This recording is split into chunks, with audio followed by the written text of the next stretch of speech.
যে খোদার প্যারা হাবিব নাই কো তোমার তুলনা, তোমার মতন আকাশ ভ্রমণ করেনি কোন পয়গম্বর। আল্লাহুম্মা সাল্লি আলা সাইয়্যিদিনা মাওলানা মুহাম্মদ ওয়া আলা আলি সাইয়্যিদিনা মাওলানা মুহাম্মদ। বালাগাল উলা বিকামালিহি কাশাফাদ দুজা বিজামালিহি حسنت جميع خصاله صلوا عليه وآله। اے تیری معراج ہے کہ تو لوح قلم تک پہنچا، اور میری معراج ہے کہ میں تیرے قدم تک پہنچا۔ بلغ العلا بکمالہ كشف الدجى بجماله حسنت جميع خصاله صلوا عليه وآله। আলহামদুলিল্লাহ। কুরআনুল কারীমের 17 নম্বর সূরা। কত নম্বর সূরা? এই সূরার প্রথম আয়াতেই আল্লাহ পাক রব্বুল আলামিন আমাদেরকে লাইলাতুল ইসরা ওয়াল মিরাজ সম্পর্কে বলেছেন। সকলে বলি সুবহানাল্লাহ। কি বলেছেন, কি শিক্ষা রয়েছে এতে আমাদের, এগুলো আমাদের জানা দরকার। প্রতি বছর ঘুরে ফিরে লাইলাতুল মেরাজ আমাদের মাঝে আসে কিনা বলেন? কিন্তু আমরা দিন সর্বস্ব আনুষ্ঠানিকতার মধ্যেই নিজেদেরকে আসলে বেঁধে ফেলেছি, অথচ এখান থেকে শিক্ষা নিয়ে সারাটি জীবন আমাদের কাজে লাগানো দরকার, সে ব্যাপারে আমাদের আসলে গুরুত্ব দেওয়া হয় না। আসুন এখান থেকে কিছু কথা শুনে, এর থেকে শিক্ষামূলক কিছু কথা জেনে বাকি জীবনটা আমল করার চেষ্টা করি। আল্লাহ তৌফিক দান করেন। সকলে বলে আল্লাহুম্মা। প্রিয় উপস্থিতি, আমার একান্ত প্রিয় আপনজনেরা, মহান আল্লাহ পাক রব্বুল আলামিন সূরাত বনী ইসরাঈলের প্রথম আয়াতে বলছেন, সুবহানাল্লাযী আসরা বিআবদিহি লাইলাম মিনাল মাসজিদিল হারাম إلى المسجد الأقصى الذي باركنا حوله لنريه من آياتنا إنه هو السميع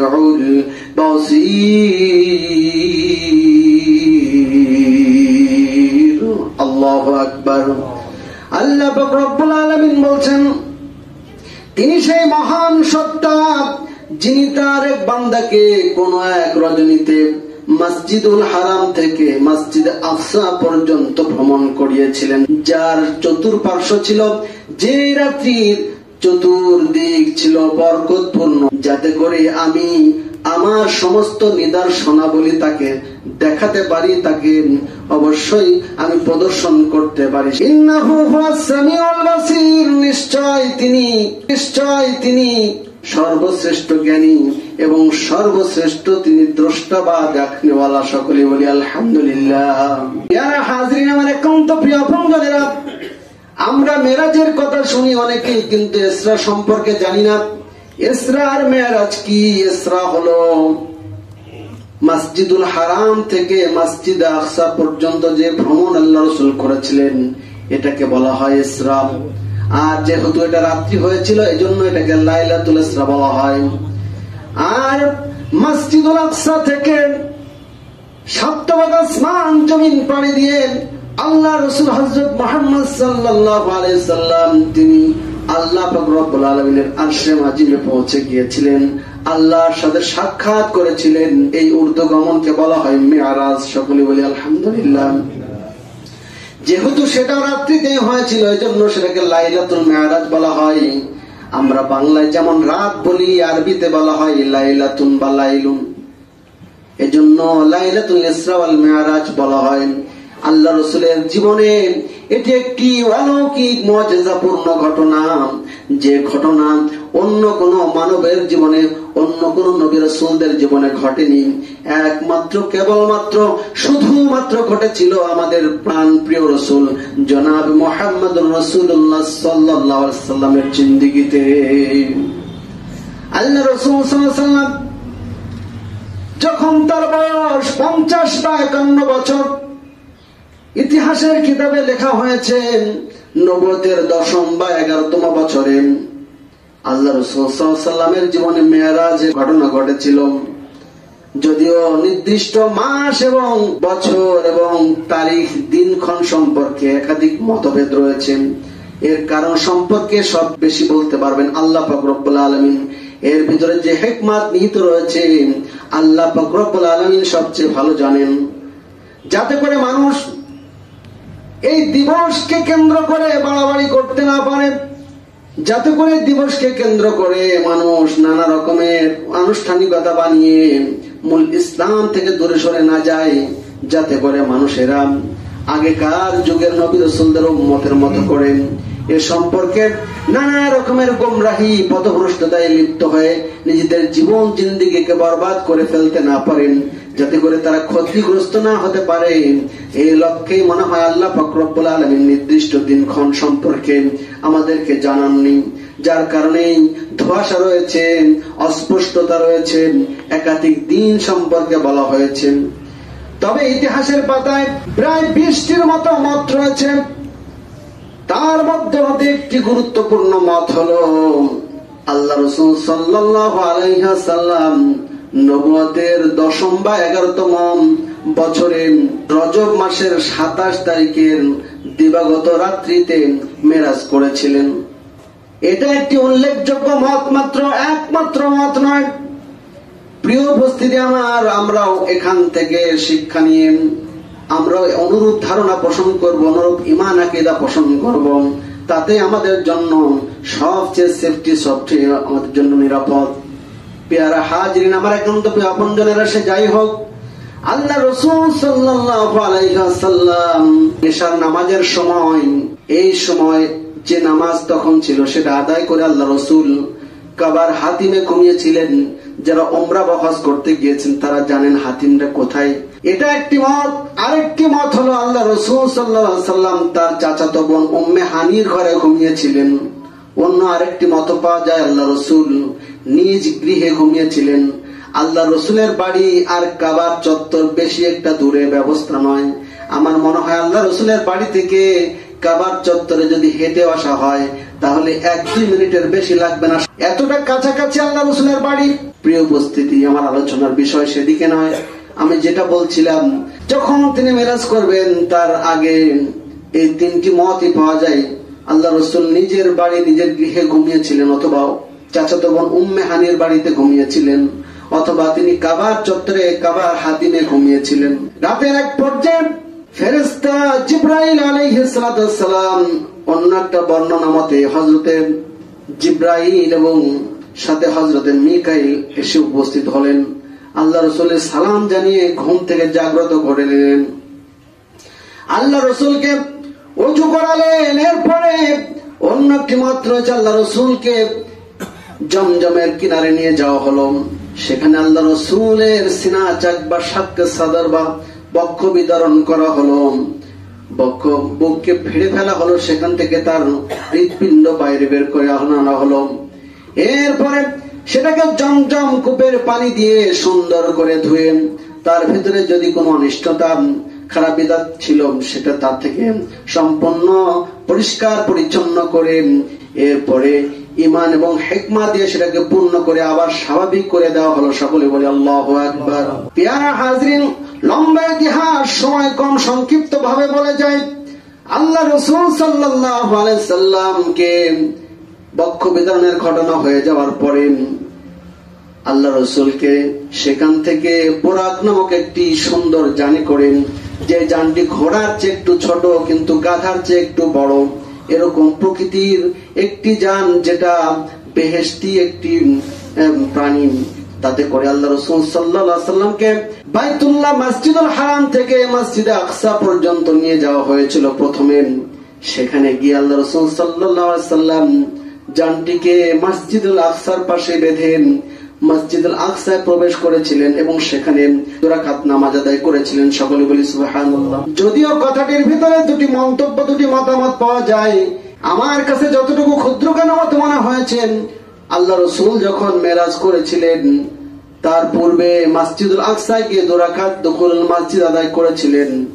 আবার হয়তো তিনি ফিরে এসে সমস্ত নবী রাসূলদের উপস্থিতিতে দিনার ইমামতিতে আবারও 2 রাকাত নামাজ আদায় করেছিলেন। হতে পারে আগেই শুধু সমস্ত নবী রাসূলদের উপস্থিতিতে আদায় করেছিলেন, আবার হতে পারে ফিরে এসে আদায় করেছিলেন। তো সে যাই হোক, প্রিয় উপস্থিতি, মসজিদুল আকসায় আল্লাহ রাসূল সাল্লাল্লাহু আলাইহি সাল্লাম সকল নবী রাসূলদের ইমামতিতে যে নামাজ আদায় করেছিলেন, এর মধ্য দিয়ে আল্লাহ রাসূলদের সমস্ত নবীদের নবী, সমস্ত রাসূলদের রাসূল, তিনি যে ইমামুল মুরসালিন ওয়ান নবিয়িন তা প্রমাণিত হয়ে গিয়েছে। সকলে বলি সুবহানাল্লাহ। প্রিয় উপস্থিতি আমার, এরপর সেখান থেকে আল্লাহ রাসূল সাল্লাল্লাহু আলাইহি সাল্লামকে এক একটা আসমানে গিয়ে এক একজন নবী রাসূলদের সঙ্গে দেখা হয়ে যায়, সাক্ষাৎ হয়ে যায়। অন্য একটি মাত্রা আছে, মসজিদুল আকসা থেকে 7 আকাশ পর্যন্ত সিঁড়ি স্থাপন করে দেওয়া হয়। আল্লাহ রাসূল অতি সহজে, সংক্ষিপ্ত ভাবেই সেখানে সহজে চলে যেতে পারেন। যদিও এই আসমান জমিনের ব্যবধান আমাদের সকলের হয়তো জানা নেই। এই বিশাল আসমান জমিনের এই লম্বা পথ কখনো একজন মানুষের পক্ষে স্বাভাবিক রীতিতে যত উচ্চ গতি সম্পন্ন যানবাহনই হোক না কেন সম্ভব নয়। একমাত্র আল্লাহ পাক রব্বুল আলামিন ব্যবস্থা করেছিলেন বলেই সেটা সম্ভব হয়েছে। সকলে বলি সুবহানাল্লাহ। আজকে আমাদের কাছে এটা অবিশ্বাস্য মনে হবে, যদিও 21 শতাব্দীর তথ্য প্রযুক্তির যুগে, নব নব আবিষ্কারের যুগে এটা আমাদের কাছে অনেকটা বোঝা সহজ হয়ে গিয়েছে। আজকে হেলিকপ্টার আবিষ্কৃত হয়েছে, প্লেন আবিষ্কৃত হয়েছে, রকেট আবিষ্কৃত হয়েছে, এমনি ভাবে বিভিন্ন গ্রহে যাওয়ার জন্য যান আবিষ্কৃত হয়েছে, যেগুলো মুহূর্তের ভিতরে অনেক অনেক দূরে চলে যেতে পারেন। কিন্তু যে সময়ে সামান্য একটি যান, যেটা আমরা মোটরসাইকেল বলি কিংবা বাস বলি আর ট্রেন বলি, স্টিমার বলি, এগুলো পর্যন্ত আবিষ্কৃত হয় নাই। যখন মানুষের চলাচলের জন্য একমাত্র যানবাহন বা ব্যবস্থা ছিল ঘোড়া বা গাধা বা খচ্চর বা হাতি, এগুলো ছিল তখন মানুষের চলাচলের জন্য যান। উটকে তখন মরুভূমির জাহাজ বলা হতো। মানুষ বিভিন্ন দূর দূরান্তে সফর করতে এগুলো ব্যবহার করে যেত। সে সময় এগুলোর আবিষ্কারই হয় নাই সাধারণ এই সকল যান যেগুলো আমরা ব্যবহার করি। আর এই সমস্ত দ্রুতগামী যান যার কথা বললাম, সেগুলো তো কল্পনার বাহিরে ছিল। তখন তাদের কাছে কথা বললে তো অবিশ্বাস্য মনে হবেই।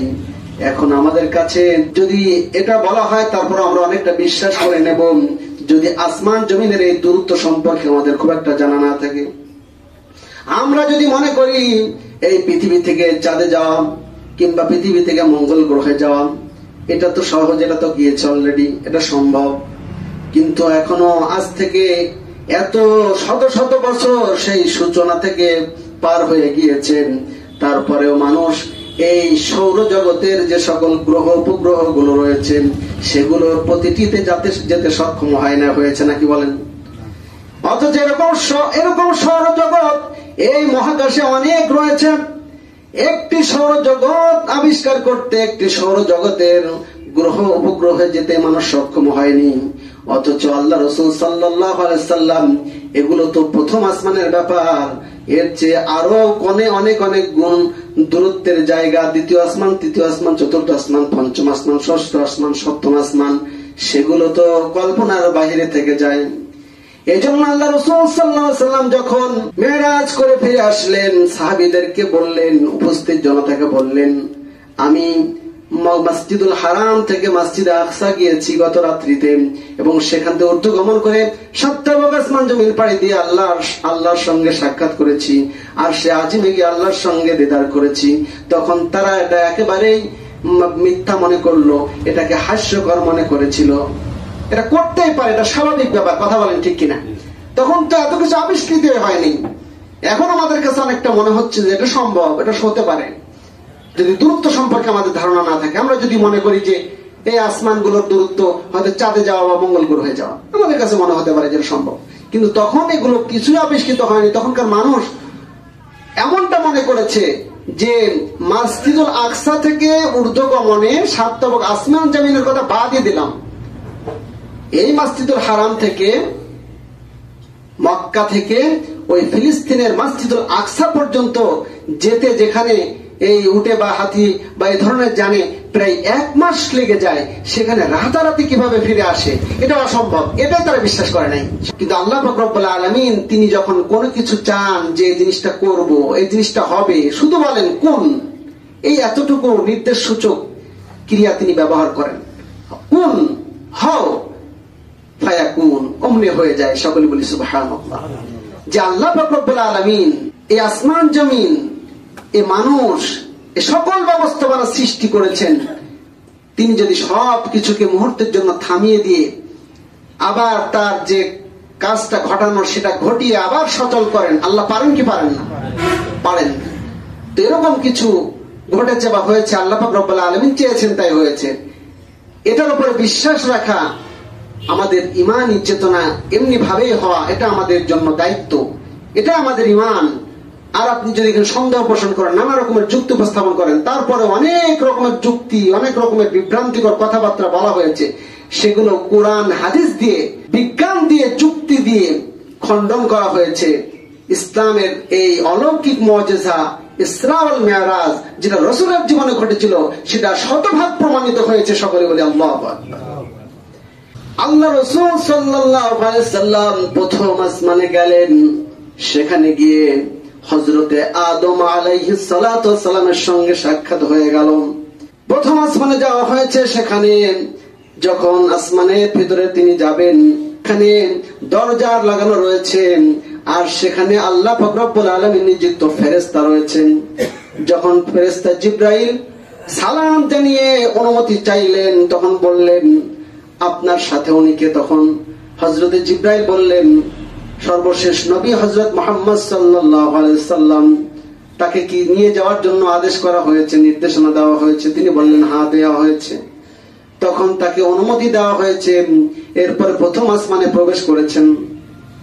এমনি ভাবে প্রতিটি আসমানে এরকম পরিস্থিতির সম্মুখীন হতে হয়েছে।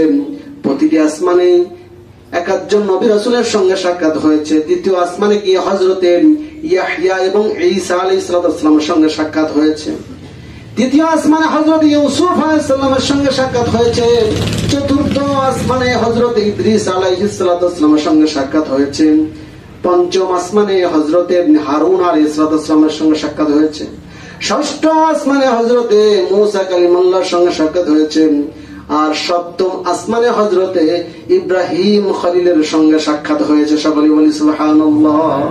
তো যাই হোক প্রিয় উপস্থিতি, প্রত্যেক আসমানে যখন নবী রাসূলদের সঙ্গে সাক্ষাৎ হয়েছে, তাদের সঙ্গে সালাম বিনিময়, কুশলাদি বিনিময়, পরস্পরের জন্য দোয়া, এগুলো কিন্তু হয়েছে। আমি সংক্ষিপ্ত আকারে বললাম। সপ্তম আসমানে গিয়ে হযরত ইব্রাহিম আলাইহিস সালামের সঙ্গে সাক্ষাৎ হয়ে গেল। সেখানে তিনি বাইতুল মামুরের দেয়ালে ঠেস লাগিয়ে বসেছিলেন। বাইতুল মামুরটা কি? বাইতুল্লাহ তথা কাবা শরীফের সোজাসুজি উপরে সপ্তম আসমানে ফেরেশতাদের কিবলা নামে খ্যাত, এটার নাম হলো বাইতুল মামুর। সকলে বলি সুবহানাল্লাহ। এখান থেকে একটি গুরুত্বপূর্ণ তথ্য পাওয়া যায়, সেটা হলো এই বাইতুল মামুর এত বৃহত্তর পরিসর, এত বড় একটি জায়গা যেখানে ফেরেশতারা তাওয়াফ করে থাকেন। কত ফেরেশতা আছে এখান থেকে একটা ধারণা পাওয়া যায় আল্লাহর। প্রত্যেক দিন এই বাইতুল মামুরে তাওয়াফ করার জন্য ৭০,০০০ ফেরেশতা তাওয়াফ করেন। এই ৭০,০০০ ফেরেশতা কিয়ামত পর্যন্ত দ্বিতীয়বার আর সিরিয়াল পাবে না। সকলে বলে আল্লাহু আকবার। এখান থেকে বোঝা যায় যে আল্লাহ পাক রব্বুল আলামিন কত ফেরেশতা সৃষ্টি করেছেন। সমস্ত ফেরেশতা আল্লাহর ইবাদত বন্দেগীতে, তার পবিত্র গুণগানে, তার জিকির আজকারে, তার বিভিন্ন জায়গায় নিযুক্ত কর্মে নিযুক্ত রয়েছে। সকলে বলি আলহামদুলিল্লাহ। আল্লাহ পাক রব্বুল আলামিনের প্রিয় হাবিব সেখান থেকে সিদরাতুল মুনতাহা পর্যন্ত চলে গেলেন। সেখানে গিয়ে আল্লাহ পাক রব্বুল আলামিনের নিযুক্ত সেই রফরফে করে আরশে আজিম পর্যন্ত পৌঁছে গেলেন। সেখান থেকে আল্লাহ রাসূল সাল্লাল্লাহু আলাইহি সাল্লামের সঙ্গে আল্লাহ পাক রব্বুল আলামিনের সরাসরি কথোপকথন হয়েছে। আল্লাহর অতি নিকটে পৌঁছে গিয়েছেন। সেখানে আল্লাহ পাক রব্বুল আলামিন আল্লাহ রাসূলকে বেশ কিছু নির্দেশনা তোহফা উপহার দিয়েছিলেন, যেগুলোর মধ্যে অন্যতম হলো আল্লাহ রাসূল সাল্লাল্লাহু আলাইহি সাল্লামকে 5 ওয়াক্ত নামাজ, যেটা শুরুতে আল্লাহ পাক রব্বুল আলামিন 50 ওয়াক্তের নির্দেশনা দিয়েছিলেন। আপনারা জানেন সেই ইতিহাস, ষষ্ঠ আসমানে থাকা হযরত মূসা আলাইহিস সালাম তিনি বারবার তাকে পরামর্শ দিয়ে আল্লাহর কাছে ফিরে আল্লাহর কাছ থেকে কমিয়ে নেওয়ার জন্য অনুরোধ করেছিলেন। শেষ পর্যায়ে 9 বার এরকম ভাবে আসা যাওয়া করেছেন, পরিশেষে 5 ওয়াক্ত নামাজে নেমে এসেছিল। আল্লাহ পাক রব্বুল আলামিন পরিশেষে বলেছিলেন, আমার প্রতিশ্রুতি কখনোই পরিবর্তন হয় না, আমার যে নির্দেশনা সেটা ঠিকই থাকলো, তবে যারা 5 ওয়াক্ত নামাজ যথাযথভাবে আদায় করবে আল্লাহ পাক রব্বুল আলামিন তাদের সকলকে 50 ওয়াক্ত নামাজের সওয়াব দান করবেন। সকলে বলি সুবহানাল্লাহ। আমরা 50 ওয়াক্ত আমাদের পড়তে হয় নাই, আমাদের তো শুকরিয়া জানিয়ে শেষ করা যাবে না। 50 ওয়াক্ত যদি আল্লাহর নির্দেশনা থাকতো তাহলে আমাদের অবস্থা কি হতো? তো সেই 5 ওয়াক্ত নামাজ আল্লাহ আমাদের জন্য ইহসান করেছেন। এই 5 ওয়াক্ত নামাজ যেন আমরা যথাযথভাবে আদায় করতে পারি, এটা সবচেয়ে বড় শিক্ষা বলে আমি মনে করি এই মেরাজের। এজন্য আমরা 5 ওয়াক্ত নামাজ যদি যথাযথভাবে আদায় করতে পারি, আল্লাহ ঘোষণা করেছেন আমাদেরকে তিনি 50 ওয়াক্ত নামাজের সওয়াব দান করবেন। সেটা যেন আমরা পাই, তার জন্য আমরা যথাযথভাবে নামাজ শিখে নামাজের হক আদায় করে 5 ওয়াক্ত নামাজ পড়ার চেষ্টা করবো। আল্লাহ যেন তৌফিক দান করেন। সকলে বলি আল্লাহুম্মা আমিন।